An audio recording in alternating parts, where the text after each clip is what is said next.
Assalamualaikum warahmatullahi wabarakatuh.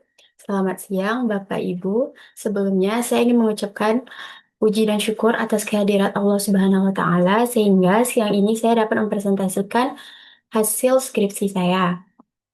Sebelumnya, yang saya hormati Ibu dosen penguji Dr. Ria Aryani MSI selaku penguji 1.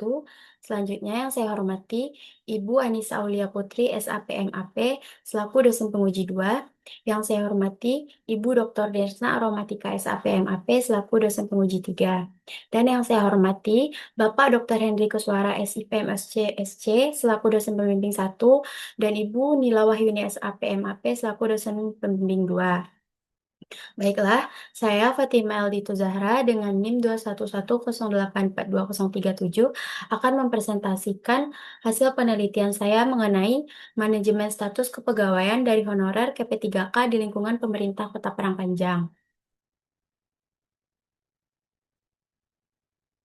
Latar belakang penelitian saya yaitu dikeluarkannya Undang-Undang Nomor 20 Tahun 2023 tentang aparatur sipil negara serta Surat Edaran Menpan RB Nomor B/1511 M.SN 01.00 2022 tentang pendataan honorer non-ASN di instansi pusat dan daerah yang tujuannya yaitu untuk menghapus status tenaga honorer yang dimana tidak boleh lagi pengangkatan tenaga selain ASN yaitu P3K dan PNS.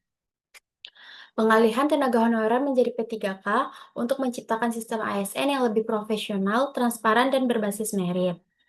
Penataan tenaga non-ASN di Kota Padangpanjang sendiri melalui BKPSDM Kota Padangpanjang. Namun, dalam pelaksanaan perubahan dari honorer ke P3K ini, ditemukan masih adanya permasalahan dalam proses transisi tenaga honorer ke P3K di lingkungan pemerintah Kota Padangpanjang, seperti terbatasnya jumlah formasi P3K dibandingkan jumlah tenaga honorer yang ada di Kota Padangpanjang. Sebagian tenaga honorer yang tidak memenuhi syarat dirumahkan, lalu penempatan P3K belum sepenuhnya sesuai dengan kebutuhan organisasi. Dan pengembangan kompetensi P3K yang masih terbatas, dan anggaran daerah dalam pemberian hak pegawai seperti TPP masih terbatas karena terbatasnya APBD. Selain itu, masih terdapat kendala atau hambatan dalam efektivitas pengelolaan sumber daya manusia. Rumusan masalah dari penelitian ini yaitu untuk melihat bagaimana manajemen status kepegawaian dari honorer ke P3K di lingkungan pemerintah Kota Parangpanjang. Tujuan dari penelitian ini yaitu untuk mendeskripsikan manajemen status kepegawaian dari honorer ke P3K di lingkungan pemerintah Kota Parangpanjang. Manfaat teoritisnya itu untuk menambah wawasan dan literasi mengenai manajemen status kepegawaian dari honorer ke P3K dalam perspektif MSDM.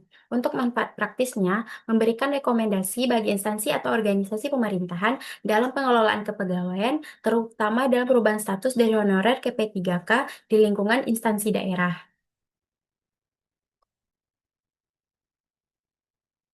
Selanjutnya, studi penelitian yang relevan yang pertama yaitu penelitian oleh baik Desi Azizah, Destiani Kita, dan Restu Agung Firdaus tahun 2025 mengenai analisis kebijakan penghapusan tenaga honorer di lingkungan pemerintah Kabupaten Bangkalan.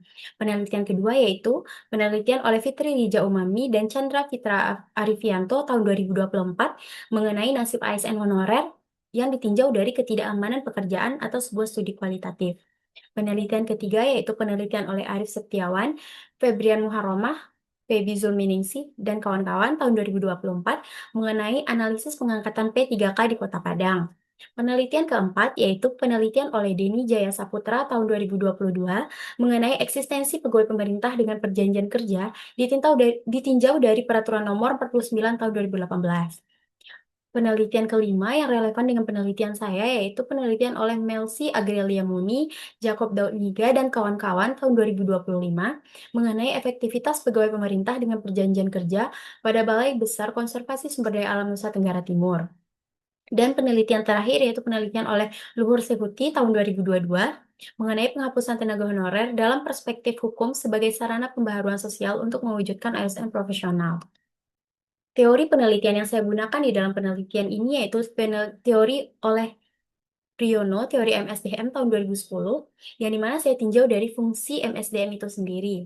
Yang pertama yaitu perencanaan untuk kebutuhan SDM, yang kedua yaitu staffing sesuai dengan kebutuhan organisasi, yang ketiga yaitu penilaian kinerja, yang keempat perbaikan kualitas dan lingkungan kerja, yang kelima pencapaian efektivitas hubungan kerja. Selanjutnya yaitu skema pemikiran. Yang pertama itu Undang-Undang NRI Nomor 20 Tahun 2023 tentang ASN. Selanjutnya itu peraturan pemerintah. Skema pemikiran. Yang pertama itu Undang-Undang NRI Nomor 20 Tahun 2023 tentang ASN, kemudian turun ke Peraturan Pemerintah Nomor 49 Tahun 2018 tentang Manajemen P3K. Selanjutnya didukung oleh Surat Edaran Menteri Pan-RB Nomor B-1511-M-SM titik 01.00/2022 tentang pendataan tenaga non-ASN di lingkungan instansi pemerintah.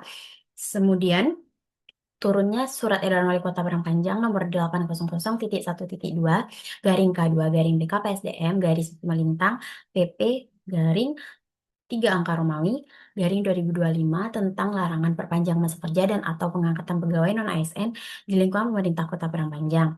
Kemudian, manajemen status kepegawaian dari honorer ke P3K dengan pemerintah Kota Padang Panjang memakai teori fungsi MSDM menurut Priyono dengan indikator fungsi yang itu pertama perencanaan untuk kebutuhan SDM, kedua staffing sesuai dengan kebutuhan organisasi, ketiga penilaian kinerja, keempat perbaikan kualitas dan lingkungan kerja, dan kelima pencapaian efektivitas hubungan kerja.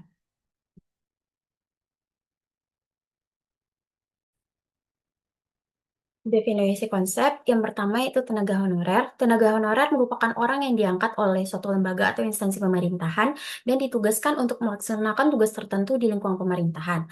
Namun, belum memiliki status kepegawaian yang jelas dan diberikan upah atas pekerjaan yang telah dilakukan.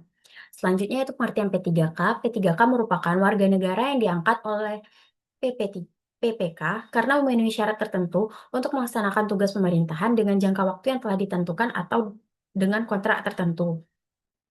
MSDM adalah serangkaian proses atau aktivitas yang dilakukan untuk mengelola dan mengembangkan sumber daya manusia di organisasi dengan memperhatikan aspek-aspek penting agar terciptanya pegawai yang kompeten dan dapat mencapai tujuan yang ingin dicapai oleh sebuah organisasi.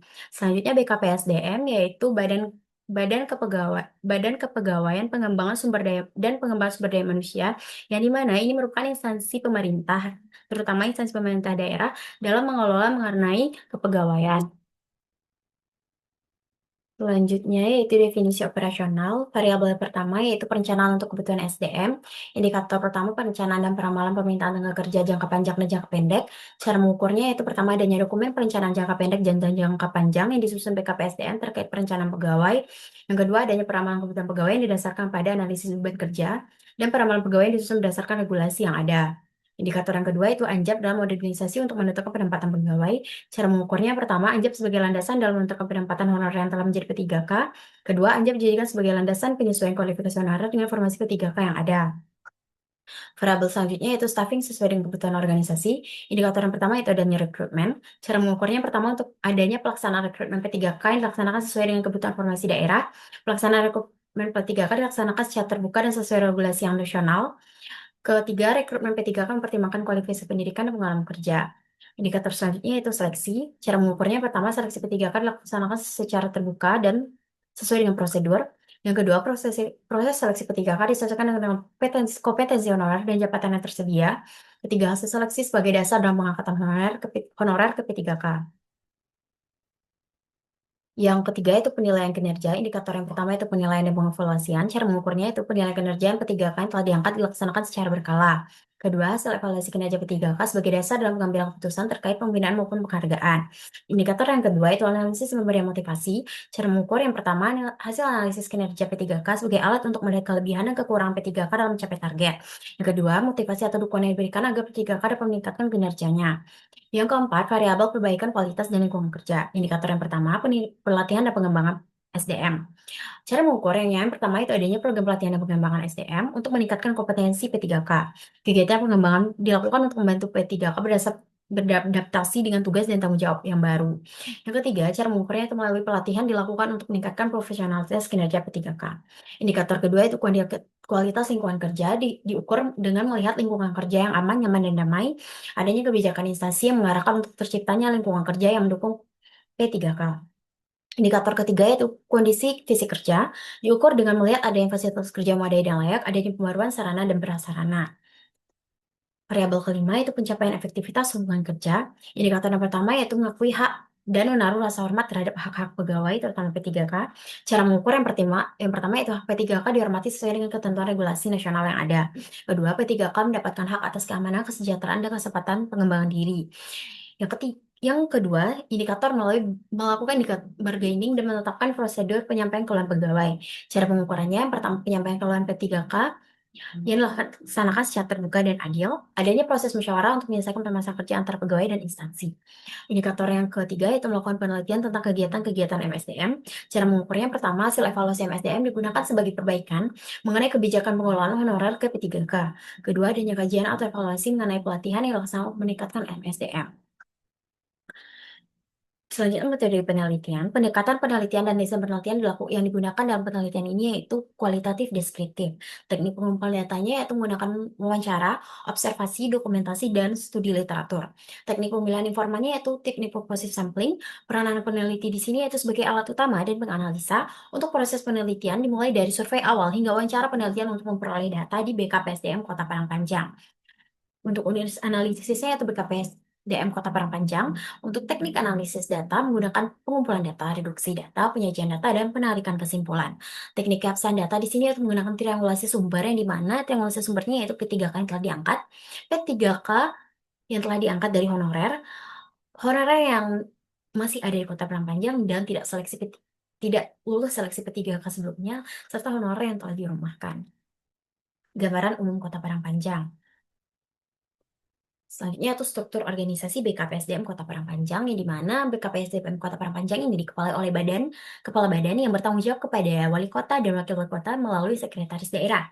Di bawah kepala badan ini terdapat sekretariat, yang dimana sekretariat mempunyai dua subbagian, yaitu subbagian umum dan kepegawaian, serta kelompok jabatan fungsional substansi keuangan perencanaan, evaluasi, dan pelaporan.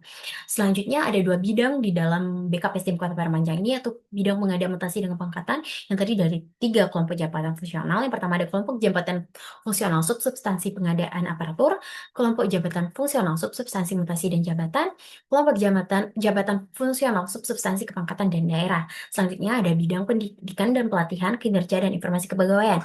Di sini juga terdapat 3 kelompok jabatan substansi, yaitu kelompok jabatan fungsional substansi pendidikan dan pelatihan, kelompok jabatan fungsional substansi kinerja dan disiplin, kelompok jabatan fungsional substansi informasi kepegawaian. Selanjutnya di bawahnya yaitu UPTD atau OPD yang ada di Kota Parangpanjang yang berkoordinasi dengan BKPSDM Kota Parangpanjang terkait masalah kepegawaian.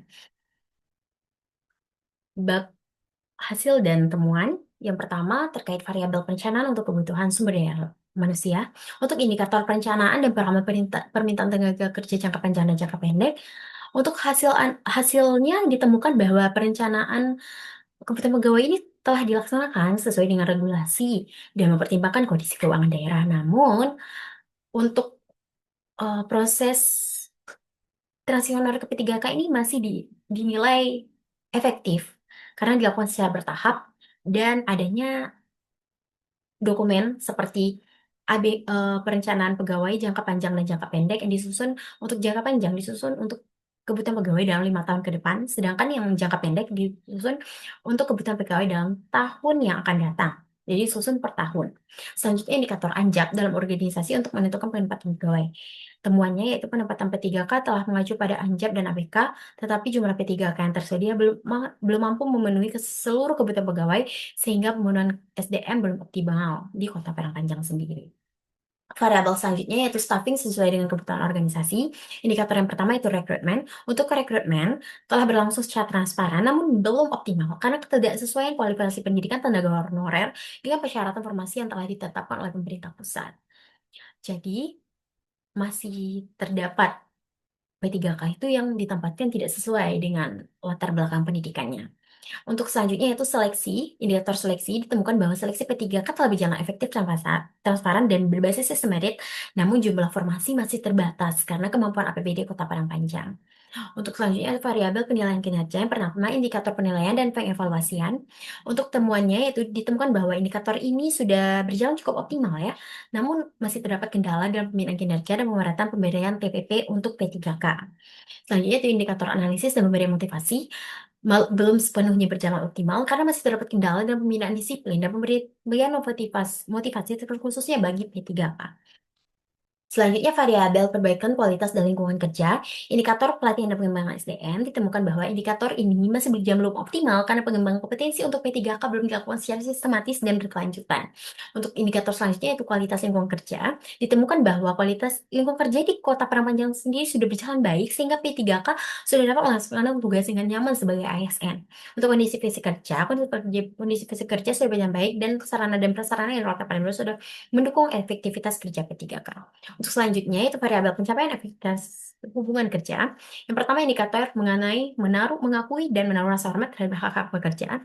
Ditemukan bahwa indikator ini sudah berjalan cukup baik, namun masih terdapat kendala dalam pemenuhan aspek kesejahteraan tertentu seperti pemberian TPP dan pembelian pengembangan untuk dan pelatihan untuk P3K. Melakukan bargaining dan menetapkan prosedur penyampaian keluar kerja, ditemukan bahwa indikator ini belum sepenuhnya optimal karena meskipun sudah ada musyawarah ya untuk penyelesaian masalah yang dialami oleh pegawai atau P3K, akan tetapi ada namanya website tpp.parangpanjang.go.id. Website ini belum dapat diakses secara baik oleh pegawai karena masih sering error, sehingga ini harus diperhatikan oleh BKPSDM Kota Parangpanjang. Selanjutnya itu indikator melakukan penelitian mengenai kegiatan MSDM, ditemukan bahwa pemerintah Kota Parangpanjang telah melakukan evaluasi melalui rapat koordinasi selama proses penataan honorer menjadi P3K. Namun, evaluasi tersebut masih terbatas pada monitoring pelaksanaan dan penyelesaian kendala operasional. Belum terdapat mekanisme evaluasi MSDM yang dilakukan secara sistematis, berkelanjutan, dan berbasis data untuk mengukur efektivitas kebijakan secara menyeluruh, termasuk dalam pengembangan kompetensi P3K. Oleh karena itu, indikator penelitian dan evaluasi MSDM dinilai belum terlaksana secara optimal. Kesimpulan dari penelitian saya yaitu mengenai manajemen status kepegawaian dari honorer ketiga Kadin Pemerintah Kota Parangpanjang ini dapat disimpulkan bahwa telah dilaksanakan sesuai dengan regulasi dan prinsip manajemen SDM. Akan tetapi secara teknis belum sepenuhnya berjalan dengan optimal. Seperti perencanaan, rekrutmen, seleksi, dan penilaian kinerja telah berjalan cukup baik. Akan tetapi masih terdapat kendala berupa keterbatasan formasi P3K, ketidaksesuaian kualifikasi tenaga honorer dengan kebutuhan jabatan, keterbatasan pengembangan kompetensi P3K, serta kendala sistem pengaduan, serta belum optimal evaluasi secara menyeluruh. Oleh karena itu, diperlukan adanya penyempurnaan dalam pengelolaan kepegawaian agar proses transisi honor menjadi P3K dapat berjalan lebih efektif. Saran Saran pertama yang bisa diberikan oleh peneliti dalam penelitian ini yaitu yang pertama meningkatkan koordinasi antara BKPSDM dan OPD yang ada di Parangpanjang dan memenuhi kebutuhan pegawai berdasarkan ANJAP dan ABK yang secara tepat sasaran. Yang kedua yaitu menyesuaikan penempatan P3K sesuai dengan kualifikasi pendidikan dan kompetensi agar tugas dapat dilaksanakan secara optimal. Yang ketiga yaitu meningkatkan pengawasan, pembinaan disiplin, serta memberikan program motivasi bagi P3K berprestasi. Keempat, yaitu menyusun program pelatihan dan pengembangan kompetensi P3K secara berkelanjutan. Yang selanjutnya, melakukan evaluasi menyeluruh terhadap implementasi kebijakan peralihan honorer ke P3K. Dan penelitian selanjutnya diharapkan dapat mengkaji lebih lanjut terkait kebijakan P3K per waktu di Kota Parangpanjang. Sekian presentasi saya mengenai penelitian saya mengenai manajemen status kepegawaian dari honorer ke P3K di lingkungan pemerintah Parangpanjang. Saya mohon maaf apabila terdapat kekurangan dan salah kata. Wabillahi taufiq wal hidayah, saya ucapkan Assalamualaikum warahmatullahi wabarakatuh.